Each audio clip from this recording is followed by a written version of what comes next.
was going on visits to the University of Tennessee, Arkansas, Oklahoma. I loved the thought of getting to play college soccer one day. On the field, it was really great for me. Off the field, I was really going through it mentally. I felt very alone. My sophomore year, I actually took a mental health break. I was like, I can't do this anymore. Draft day came, and I remember sitting in front of the TVs waiting for my name to get called, and it broke my heart when it didn't get called. I just remember being like, I don't want to quit though. If anything, it makes me want to do it even more. My agent was like, look, I can get you into this Swedish team, and I was like, I'm just gonna go. Pack my bags, moved over to a small little village, Sunne, Sweden. You walk out of the tunnel, and it's just like this huge stadium. Acceptance isn't like giving up.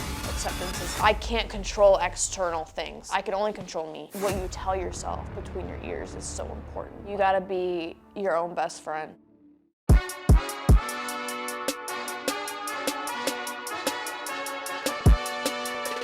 Welcome to the Winners Club podcast. I'm your host, Bryce Wilson, and today I'm here with professional soccer player for Dallas Trinity FC, Hailey Davidson.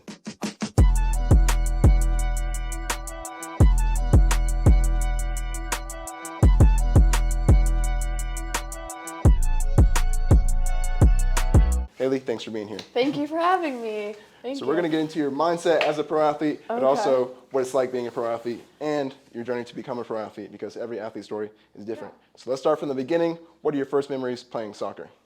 Wow, so I've been playing since I was 4 or 3. I played on a little rec team. I think it was the Flash Crystals or something like that, and then the Butterflies. But my dad played in college, so he kind of wanted to get me into it. My mom wanted to get me into it. I was a pretty good gymnast growing up as well, so I did soccer and gymnastics. And I think my parents got to the point where they were like, okay, you need to choose one. And I just loved soccer so much. And I just was a different kid, on the field. It just, poured out of me, playing. And I always, was super fun to me, and I loved competing, so. In high school, you won the 2017 E12 championship, and your high school team was undefeated, and then you also played for the youth national team a little bit. So was that all talent, or what do you think all that was? Yeah, we did have a pretty good ECNL team. I grew up playing for FC Dallas. That was my club. I used to wear my jersey to school 3 times a week, I think. So, and I had a really good club coach growing up. His name's Matt Grubb. He kind of navigated my youth career. Yeah, I mean, I owe FC Dallas and my club coach my success in my youth career. Well, you're being humble. What's something that you did? Maybe some biggest sacrifices you made, because was it all talent, or what kind of work did you put in to achieve all those things? I think I'm very naturally athletic. So a lot of my youth success, I think, was my talent. And then obviously, you put in so many hours every day. Even my mom, taking me to practice, taking me home, doing your homework in the car, on the way to training. And especially as, a youth player, having to think so far ahead of, okay, college is coming. My grades need to be good. I can't get in trouble. I need to be getting good sleep, eating well. So many things that I missed growing up, because we were away at a game, or just so many things that you don't normally get to partake in as an athlete when you're growing up, that I missed a lot of. But I wouldn't say it was a sacrifice. I think that it was something that I was choosing to do, and it's just part of it. You know what I mean? Well, after achieving all that, a lot of colleges are going to recruit you. Yeah. So, and your dad actually played for SMU. So did you want to follow in his footsteps, or why did you end up choosing OU? He wanted me to go to SMU so bad. Growing up, I knew I wanted to get away from Prosper and North Texas. Not because I didn't like it, just because I always knew I wanted something different for myself. My freshman year, I was going on to visits to the University of Tennessee, Arkansas, Oklahoma, Auburn, Texas A&M, a bunch of schools, and I think that was super exciting for me. I used to be on my computer at school, just researching all what the school could give me, and watching every game for all these schools, and I just loved it. I loved the thought of getting to play college soccer one day. I went on all these visits. My parents, thank the Lord for them, they drove me to all these places, and wanted to make sure I really like understood what I was getting myself into at 15 years old, which is crazy looking back. And so yeah, and then I ultimately made the decision that I wanted to go to the University of Oklahoma. What made you choose OU out of all the other schools? I loved the thought of like the huge athletic program. Like, although these other schools do have huge athletic programs, I think it was a bit closer to home. I mean, it's only like 2.5, 3 hour drive to Norman from here. So it was like further away, but also close enough to where I could come home on the weekends and my parents could come see me play. That was super important to me. And at the time, I was really close with the assistant coach. Like, she made the time to come to all my games, like check in with me every week. I think we had phone calls. And yeah, I mean, I also wanted to graduate a year early from high school. And they were so supportive of that. And if anything, like wanted me to come a year early anyway. I just loved the campus. I loved OU. The thought of being a part of like a championship program. At OU, you played a lot and you performed well, but that doesn't really tell us the full story of like what happened behind the scenes. So what was like the biggest high and low at OU? It was really great for me on the field. Off the field, I was really going through it mentally.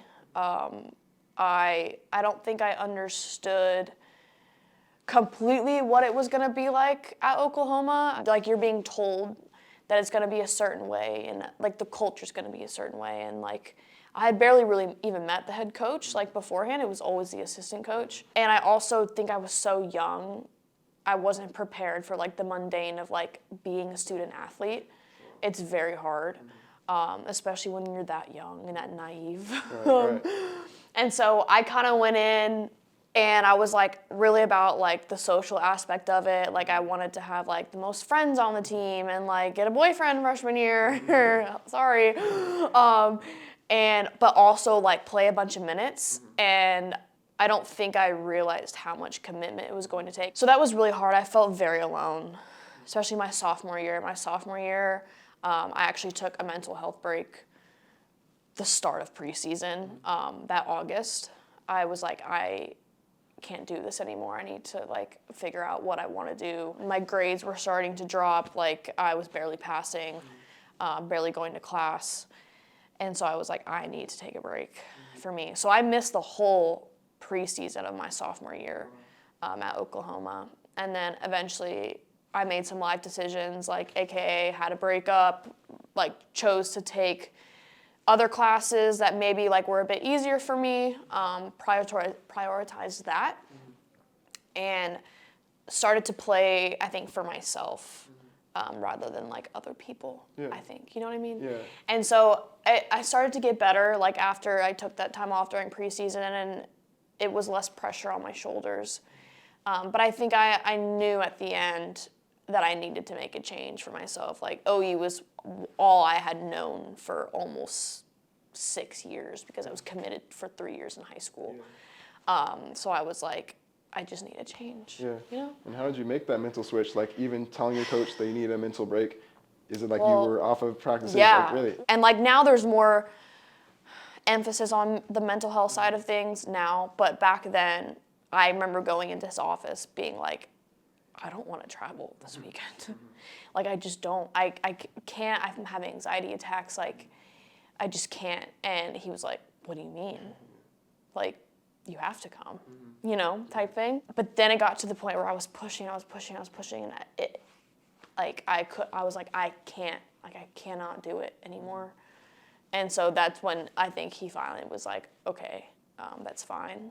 And so then I was like seeing different therapists, like, but they're all affiliated with the university, you know what I mean? So they're all trying to get you back to your sport, but you're a person at the end of the day, you know what I mean? And I struggled with my faith really, really bad. And I think it was when I decided to move that my faith really like had a huge impact on me. You did make that change and went to PITT, and that you helped them make the most successful season in their history. So again, what's the highs and lows? I get emotional thinking about it. Like, I was at such a low. I remember I came home after that, my fall spring semester of my sophomore year at OU. I came home for Christmas, not knowing that I was going to transfer. I didn't know. And I remember being at home like around Christmas time, and I'm like, Mom, I don't want to go back. I don't.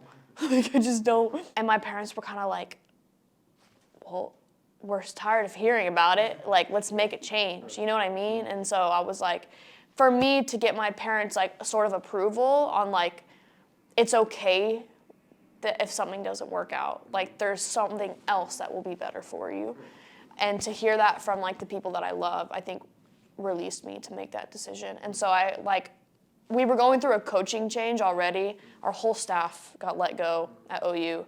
So I think that kind of made it a little bit easier for me because new staff was coming in and I was like, okay, well, this is the time like for me to just step away and like let them come in and like rebuild and do what they want. So it was a pretty easy process. Like I just told the athletic department that I was leaving, and my PITT associate head coach, Ben Waldrum, I played for him at FC Dallas my like last 2 years, I think, right before I went to OU. And he was a great coach. Like, I mean, I didn't grow up with him at the time, but I like liked the way he coached and I liked what he was doing. And then all of a sudden he just went to Pittsburgh my senior year, and so that was kind of the last time I saw him. I called him for advice on what to do because I really respect his position in different things and like the way he goes about things, and him and Randy are super close, they're father and son, and I was like, I want a professional advice on where I should go, what I should do, how I should handle this. And he kind of was just like, so are you coming up here? And I was like, what? And he was like, yeah, like we would love to have you up here. Like we're trying to rebuild this program from scratch. And I was kind of like, I just thought about it, and I was like, the ACC is just insane for women's college soccer. It's arguably the best in the country. And I obviously would get to play a lot because they're helping rebuild. And I really loved their philosophy of the program.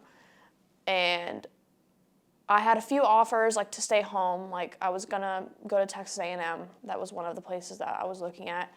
And I had a decision to make, like, do I step out of my comfort zone or do I go to Texas A&M, which is an amazing school and an amazing program. And I kind of prayed about it for a long time. And I was like, you know, I'm just going to go. I'm just going to step out of my comfort zone. I've never been up north, really, ever. It's the best thing that's ever happened to me. It changed my life completely. The people up there, the coaches, the school. I didn't even know that being a pro was an option until I went up there.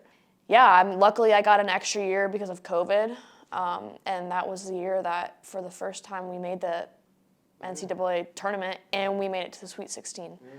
So in 3 years, I mean, I would say I was a huge part in like helping turn that program around. Like I played so many minutes, and Randy and Ben are so dear to me because they helped me like turn my life around, like school, soccer, life in general, everything. So, yeah. And how did you improve your mental state at that time? Like, did the remnants from OU still carry on into that first couple of years there, or were you able to? There were like, when I first got there, I was so scared of like doing the wrong thing or saying the wrong thing or like playing the wrong way, and they kind of were just like, Hailey, like, relax. Like, it's okay. They gave me the freedom to be who I am as a person, as an athlete, but as a student. And them stepping away and taking the pressure off my shoulders kind of helped me blossom because I wanted to do well for them and for myself. Because there's no one pressuring you to be perfect, you know what I mean? So when I got there, it was like I barely knew how to juggle a ball. I could not juggle. Like I said earlier, I've always been fast. I've always been an athlete, but I wasn't good on the ball. And at OU, a lot of the times we just like would kick it and run, which is great for some teams, but I don't think I was like meant to be that type of player. So I remember like my first spring there, before every training, I used to hate it so much. We would just sit there and just juggle for like 15 minutes. And it was so embarrassing because I was the only one that couldn't do it. And I'm like, what is wrong with me? But they were like, you have to do these little small things to help you get better at the bigger things. And like looking back now, I'm like, that it all helped me so much. The dribbling through the little cones, like as simple as it is, like that makes a huge difference. It's repetition, like, and I didn't understand it at the time, but I trusted them because I knew what they knew what they were doing. that was incredible for me. I think I really, really blossomed at PITT as a player, like, and as a person. And it worked because after PITT, you signed a pro contract to a team in Sweden. So Yeah. what was that process of signing your first pro contract? Most people know growing up, like, I want to be a pro soccer player when I grow up. That was not me. Really? I was very much like, I want to have a college experience, like, and then I'll probably be done. But I didn't even know that it was an opportunity for me until I got to Randy and Ben. And they, like, looked at me and they were like, you're good enough to be a pro. Like, I remember I went in there, it was after COVID, and we were sitting for so long during COVID, and I just was like, missed it so much being at PITT and playing.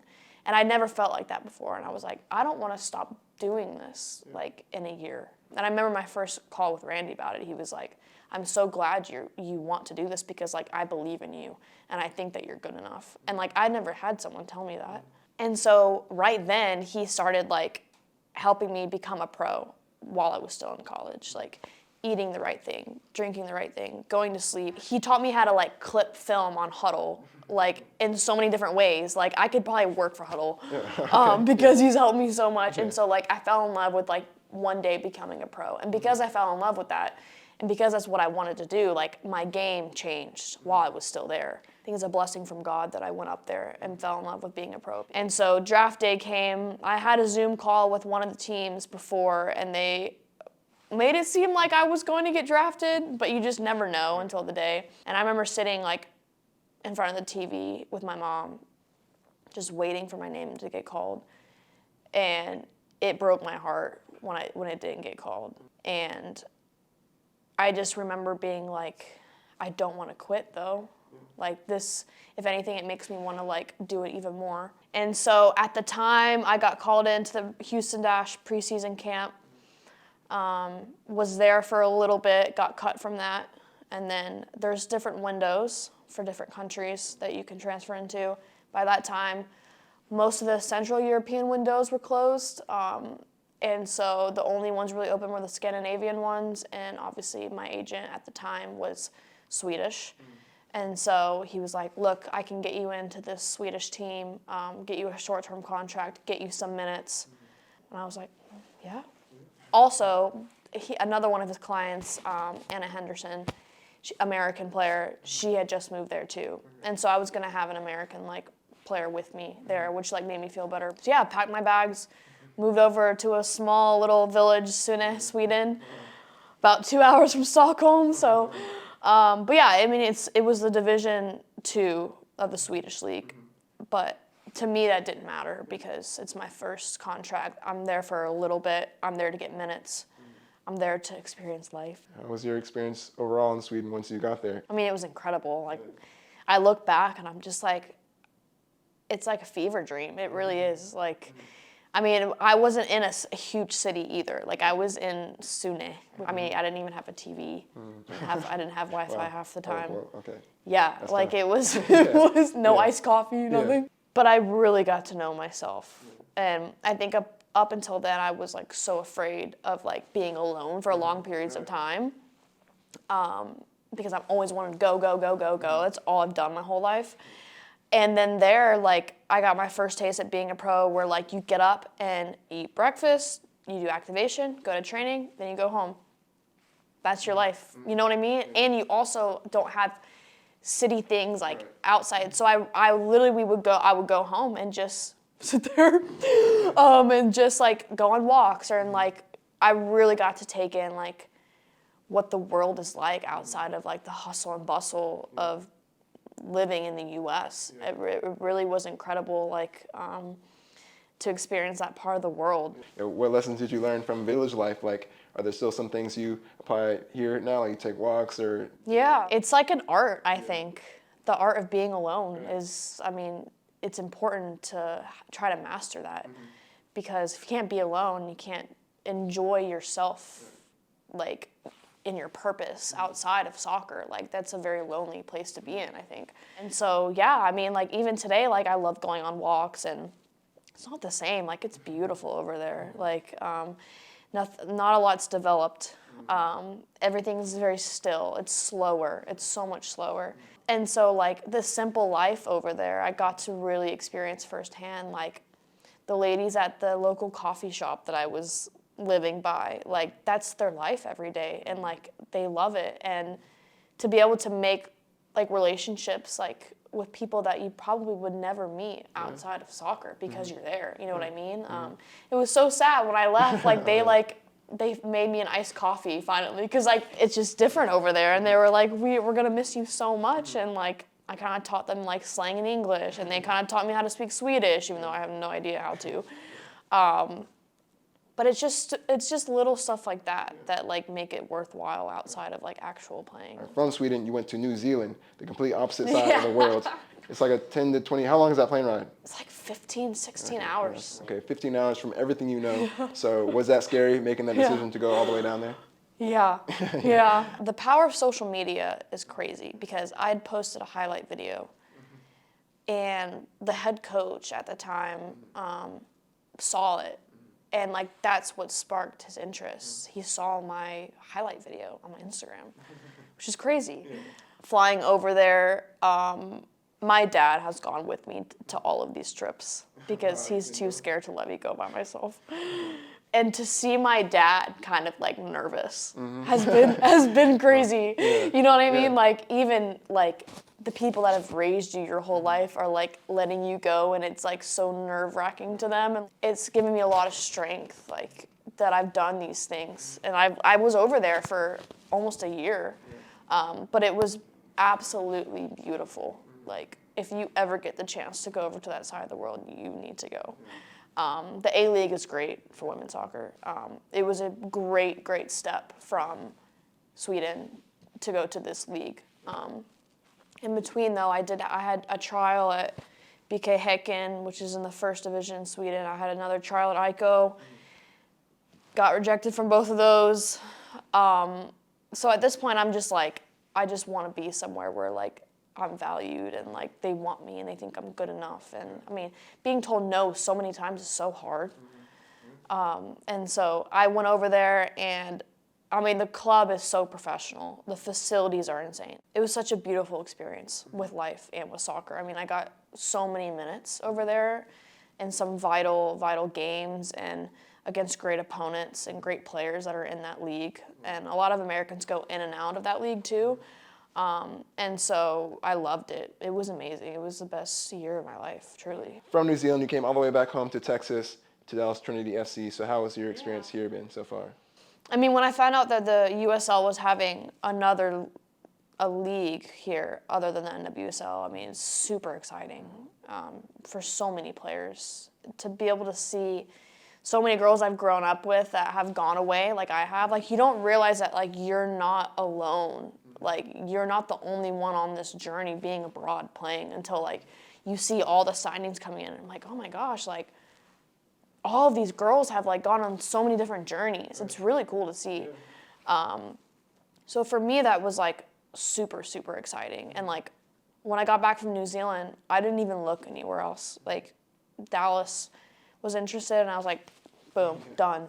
Because obviously like this is my home. And part of the reason why I didn't give up when I didn't get drafted and I didn't make the trialist cut or whatever, because I wanted to be able to like go and be able to come home for my family, like to play in front of my family.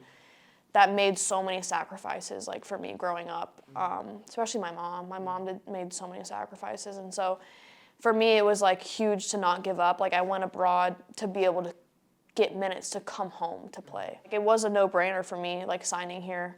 I was like, this is my home. This is where I want to be. I want to play in front of all of the people that have helped me my entire life, like get to where I am now.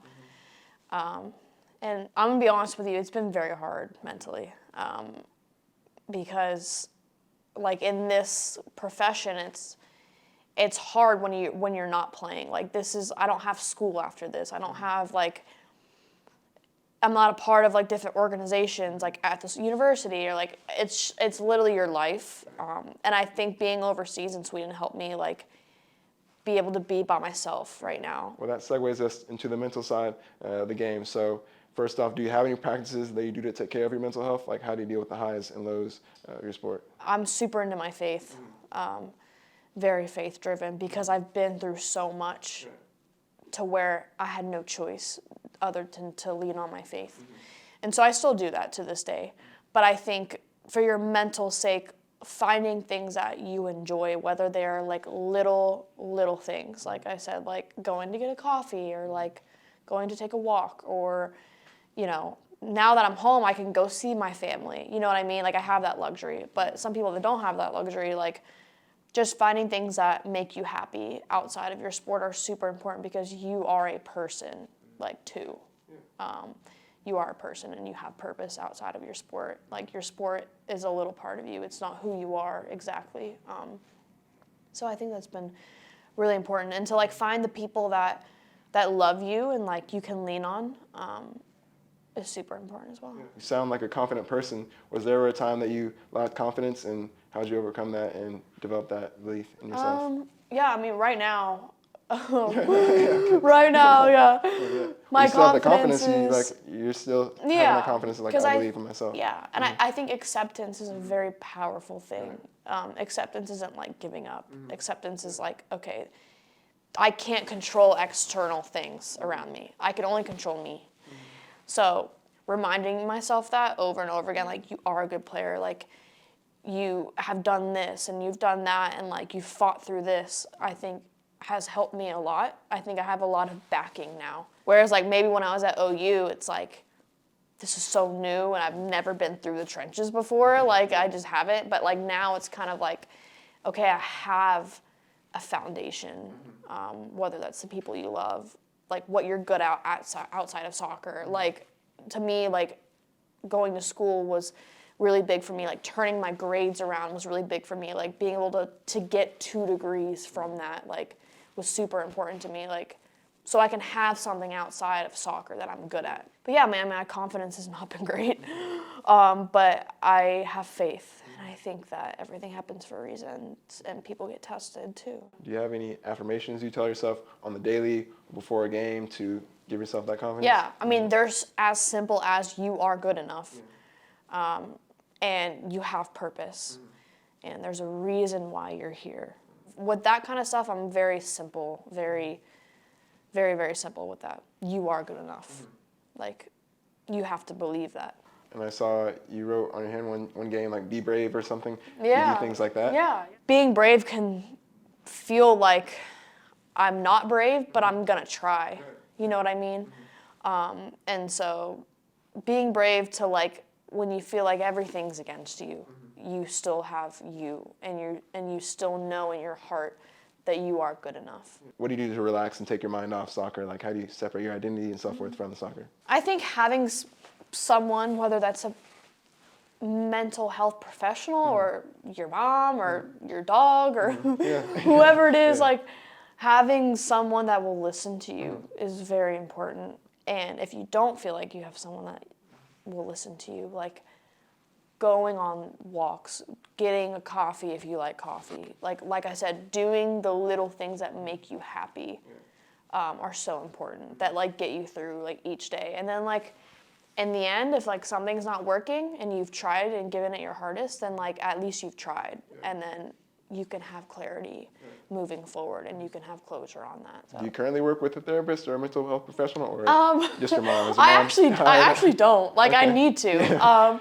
One of my best friends was like, you need to let it out. Yeah. You know what I mean? And like that's so important. Right.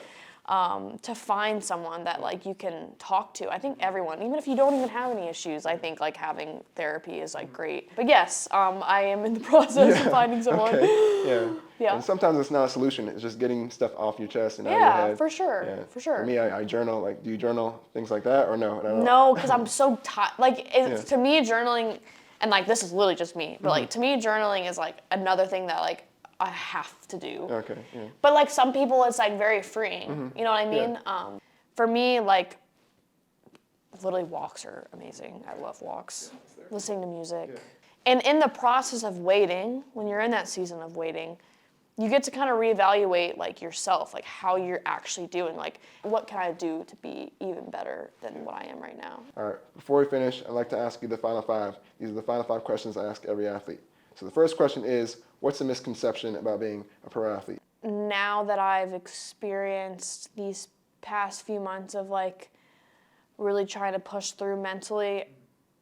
Social media can also be a really bad tool because you can look on social media at a team or a club or a person and be like, they look like they're having so much fun and it looks easy and it looks like everything's sunshine and rainbows and great and laughing, and when in reality, like, it's hard. It's so much harder than what people think, and there's so many aspects to it. Like, it's hard physically, it's hard mentally. Like, just because you see something on social media, like, doesn't mean that it's all sunshine and rainbows. There's so many deeper levels to it outside of, like, what you're seeing on social media. Because the team I was at in Sweden, like, there was almost zero social media platform about the team. But it was, like, such a beautiful experience.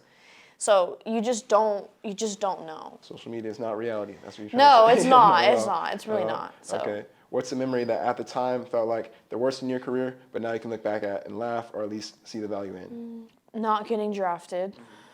And then when I did get called into camp, getting cut from that. If that wouldn't have happened, I wouldn't have had all these other experiences, like being abroad and coming back here now. And who knows what would have happened if I did get drafted and, like, say maybe I just hung up the cleats because I just didn't want to do it, you know? But I think it really helped me. Like, I've experienced so much life along with being abroad. So, yeah. How do you deal with failure and, like, bounce back from tough things that happen?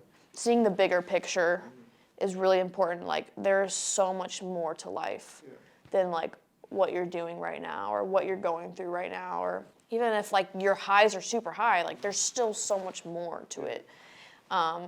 And we have one life, so you got to make the most of it. You're wise. I think you gained some wisdom over there in Sweden or something. Yeah.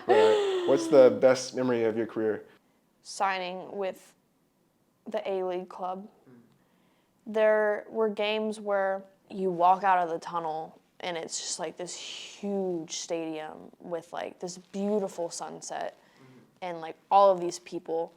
And even though I was, like, by myself over there, it felt so incredible. Like, I've worked so hard for this, and, like, I get to enjoy this. Like, I'm in a beautiful place, like, playing the game I love on a team that I love. Like, I've been given this opportunity to be a pro, and, like, it really felt real at that moment, like, walking into that stadium and being like, oh my gosh. Like, when I say everything happens for a reason, like, all of it before, like, it all happens for a reason. What's some advice you could give to young athletes that want to be in that position, they want to be pro athletes? What's some advice you could tell them? I would just say you gotta be your own best friend. You really do. Like, there's gonna be so many things you go through that get you to where you're gonna be, but, like, at the end of the day, like, what you tell yourself between your ears is so important. Like, you have to believe in yourself, even on the days that you don't